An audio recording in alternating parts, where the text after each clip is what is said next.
नमस्कार दोस्तों, हमारे YouTube चैनल सक्सेस गुरु मंत्रा में आपका स्वागत है।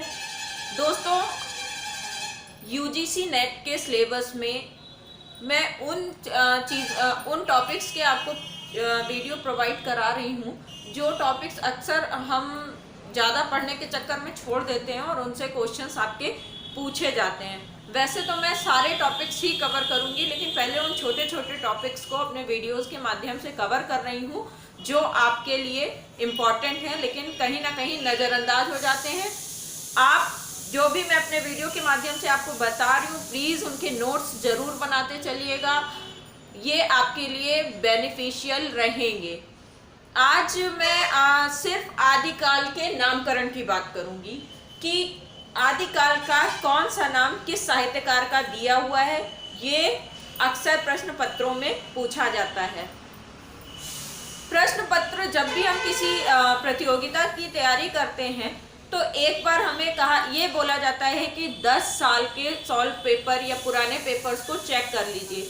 10 साल के पेपर्स को चेक करने का क्या मतलब होता है? 10 साल के पेपर को चेक करने का मतलब ये नहीं होता है कि हमें उससे रिपीट क्वेश्चंस चाहिए होते हैं।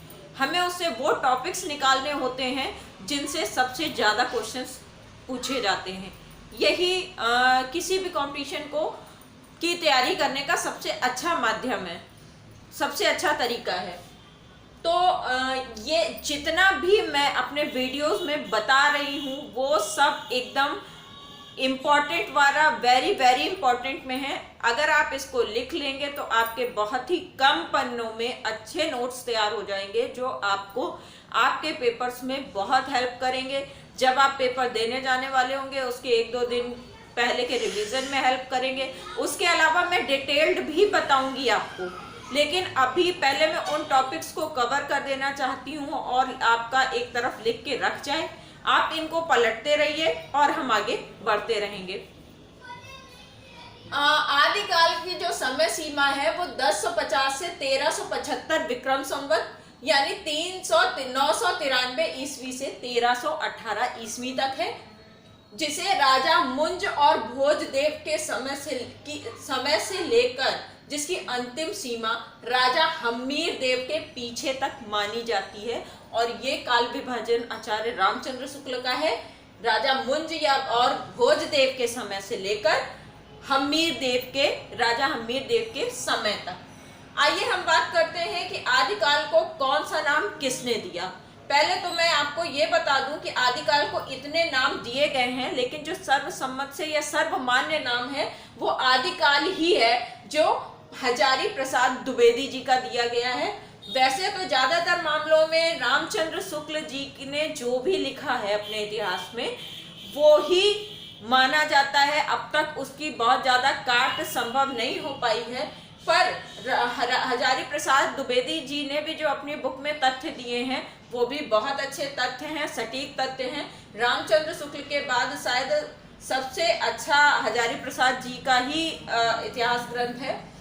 खैर उसको छोड़िए, यहाँ पर मैं ये आपको बताना चाहती हूँ कि आदिकाल ही इसका सर्वसम्मत या सर्वमान्य नाम माना जाता है।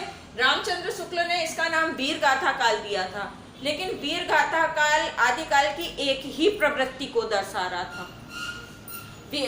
आदिकाल में और भी कई प्रवृत्तियों की किताबें लिखी गईं जो शायद उस समय तक उपलब्ध नहीं थी जिस समय रामचंद्र शुक्ल ने हिंदी साहित्य का इतिहास लिखा था, और कुछ उन्होंने अनदेखी भी की। तो उन्होंने वीर गाथा काल नाम दिया जो सर्वथा अनुचित है, क्योंकि वो एक ही प्रवृत्ति की ओर कुछ ग्रंथों के आधार पर दिया गया नाम था। और आदिकाल की प्रवृत्तियां मेन तो वही थी कि आश्रयदाता राजाओं की प्रशंसा करना, वीर काव्य का वर्णन करना, और आश्रयदाता राजाओं की जो प्रशंसा की गई है वो भी इतना बढ़ा चढ़ा कर की गई है कि उसमें इतिहास और काल्पनिकता इतना मिल गई है कि उसको अलग करना बहुत ही मुश्किल होता है कई जगहों पे। तो उनकी प्रामाणिकता में भी कई बार संदेह उठता है। जैसे पृथ्वीराज रासो की प्रामाणिकता काफ़ी संदिग्ध है। इसके बारे में हम आगे की वीडियोस में बात करेंगे, क्योंकि उससे भी बहुत सारे क्वेश्चंस पूछे जाते हैं। उसके लिए भी मेरे पास एक अच्छी ट्रिक है। उम्मीद करती हूँ जब आप उसको सुनेंगे तो आपको तुरंत याद आ जाएगी। आज के आदि साहित्य इनके रचनाकारों के और नामों की भी मैंने अपनी तरफ से कोशिश की है एक ट्रिक बनाने की, लेकिन आप पूरी तरह ट्रिक लिख लीजिएगा, डिपेंड मत होइएगा। अगर आपको अच्छे से तैयारी करनी है, आप अच्छे से पढ़ना चाहते हैं, तो आप पहले पूरा कंटेंट पढ़िए और फिर 2-3 बार ट्रिक पढ़िए। ट्रिक आपको याद हेल्प करेगी कंटेंट याद रखने में, और कंटेंट हेल्प करेगा ट्रिक याद करने में। दोनों एक दूसरे पे बेस्ड होंगे तो कोई सिरा पकड़ आ जाएगा। ये बहुत मुश्किल नहीं है। अगर इस तरह से आपने लिख रखा है और पूरा पढ़ने के बाद 1-2 बार ट्रिक पढ़ लेते हैं तो यकीन मानिए ये आपके लिए बहुत बेनिफिशियल रहेगा। आइए देखते हैं। आदिकाल को चारण काल नाम दिया था गियर्सन ने। गियर्सन ने आदिकाल को चारण काल नाम दिया था। आरंभिक काल मिश्र बंधु ने कहा था। वीर गाथा काल आचार्य रामचंद्र शुक्ल ने कहा था। आदिकाल कहा था हजारी प्रसाद द्विवेदी और रमाशंकर शुक्ल रसाल ने। संधि काल एवं चारण काल कहा था रामकुमार वर्मा ने। सिद्ध सामंत काल कहा था राहुल संस्कृत्यायन ने। राहुल संस्कृत्यायन ने सिद्धों पे अपनी ज्यादातर रिसर्च की थी और उसी आधार पे उन्होंने इसको सिद्ध सामंत काल नाम दे दिया था। बीज पवन काल कहा था महावीर प्रसाद द्विवेदी जी ने। वीर गाथा काल कहा था श्याम सुंदर दास जी ने। वीर गाथा काल रामचंद्र शुक्ल ने कहा था और वीर गाथा काल श्याम सुंदर दास ने कहा था। वीर काल कहा था विश्वनाथ प्रसाद ने। इन्होंने बीच से गाथा हटा दी थी। अपभ्रंश काल कहा था धीरेन्द्र वर्मा जी ने। अंधकाल कपिल कुलश्रेष्ठ ने। आधार काल मोहन अवस्थी ने। संक्रमण या प्रवर्तन काल कहा था राम खिलावन पांडे ने। आरंभिक या उन्मेष काल कहा था गणपति चंद्र गुप्त ने। ये आप ये याद रखिएगा कि जो ये रामचंद्र खिलावन है राम खिलावन पांडे जी हैं, इन्होंने जो भी नाम लिखे हैं इसी इनका ज्यादातर सास है और इसी तरह के नाम हैं। वो नाम मैं आगे के वीडियो में आपको बताऊंगी, लेकिन अगर आपको संक्रमण याद रह गया इनका राम खिलावन का तो वो भी बहुत इजीली पकड़ में आ जाएंगे, क्योंकि सब कुछ इस समय थोड़ा सा याद नहीं आ रहे, उसी तरह के हैं, उसी से वर्ड से कनेक्ट करते रिलेट करते हैं। आइए एक छोटी सी ट्रिक देख लेते हैं। शायद ये ट्रिक आपको चीज़ों को याद रखने में बहुत ज़्यादा काम आएगी, लेकिन अगर आप इनको अच्छे से लिख रहे हैं, इनको साथ में लिखते जा रहे हैं और एक सीरियल बनाते चले जा रहे हैं, बीच बीच से नहीं पढ़िएगा। गिरे चार मिस्र आर लेके मोहन आधार। गिरे चार मिस्र आर लेके मोहन आधार। अंधकार में कपिल के संधि करें राम कुमार। गिरे चार मिस्र आर लेके मोहन आधार। अंधकार में कपिल के संधि करें राम कुमार। चारण काल गियर्सन। आरंभिक काल मिश्र बंधु। आधार काल मोहन अवस्थी। अंधकार काल कपिल कुलश्रेष्ठ।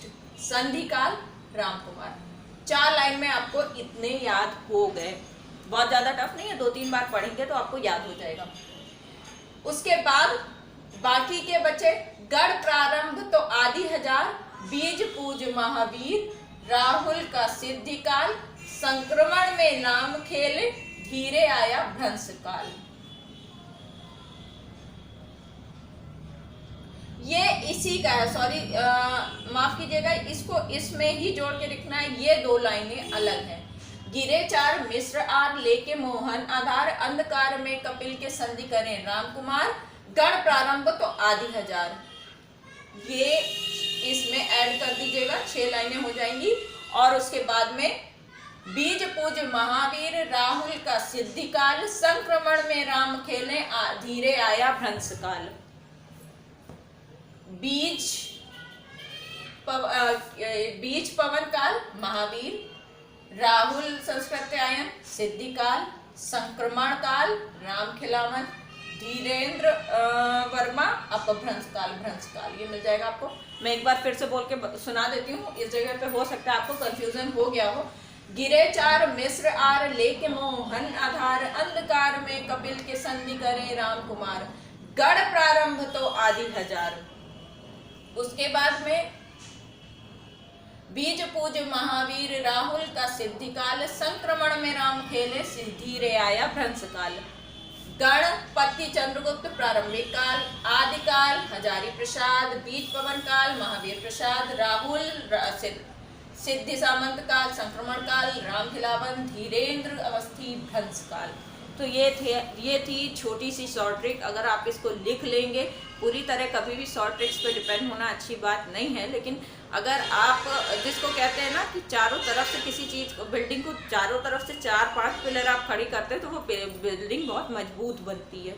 एक चीज़ पे डिपेंड, एक पिलर पे नहीं खड़ा कर सकते कि आप पूरा रट के ही याद कर लेंगे, ये थोड़ा सा मुश्किल होता है और इसमें समझने जैसी तो चीज़ नहीं है, रटना पड़ेगा आपको। तो इसको अगर आप साइड में लिखे रहेंगे तो ये आपके लिए बहुत ज़्यादा हेल्पफुल रहेगा। अगर आपको हमारा ये वीडियो अच्छा लग रहा हो तो ज़्यादा से ज़्यादा शेयर करिए, क्योंकि जितना शेयर करेंगे, जितना अच्छा रिस्पांस मुझे मिलेगा, उतना ही अच्छा मैं आपके लिए कर पाऊँगी। मेरे लिए ये ज़रूरी है, ये समझ लीजिए कि ये मेरे लिए ये आपका अप्रिसिएशन है जो मुझे आगे बढ़ाएगा आपके लिए और अच्छा करने के लिए। तो ज़्यादा से ज़्यादा शेयर करिए और वीडियो को अंत तक देखिए और लाइक कीजिए, कमेंट कीजिए। हमें अपने जो भी फीडबैक है, अच्छा बुरा ज़रूर दीजिए, ताकि हम उसके हिसाब से आपके लिए आगे काम कर पाएँ। धन्यवाद।